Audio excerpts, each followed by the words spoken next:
Ration subsidy പുനഃസ്ഥാപിക്കണമെന്ന ആവശ്യവുമായി youth front സംസ്ഥാന വ്യാപകമായി സമരം ആരംഭിച്ചു. സമരത്തിന്റെ ഭാഗമായി സപ്ലൈ ഓഫീസുകളിലേക്ക് മാർച്ചും ധർണയും സംഘടിപ്പിച്ചു. റേഷൻ സബ്സിഡി പുനഃസ്ഥാപിക്കുക, റേഷൻ വിതരണം പുനരാരംഭിക്കുക, ഈ വിഷയത്തിൽ കേന്ദ്ര സംസ്ഥാന സർക്കാരുകൾ അടിയന്തരമായി ഇടപെടുക എന്നീ ആവശ്യങ്ങൾ ഉന്നയിച്ചാണ് യൂത്ത് ഫ്രണ്ടും സംസ്ഥാന കമ്മിറ്റി സപ്ലൈ ഓഫീസ് മാർച്ചും ധർണയും സംഘടിപ്പിച്ചത്.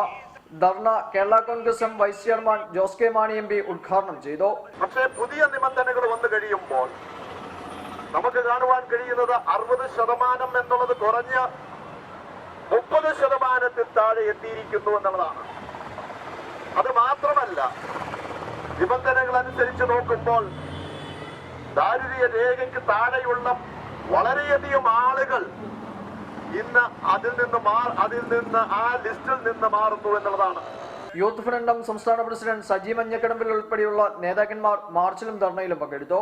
റിപ്പോർട്ടർ കോട്ടയം.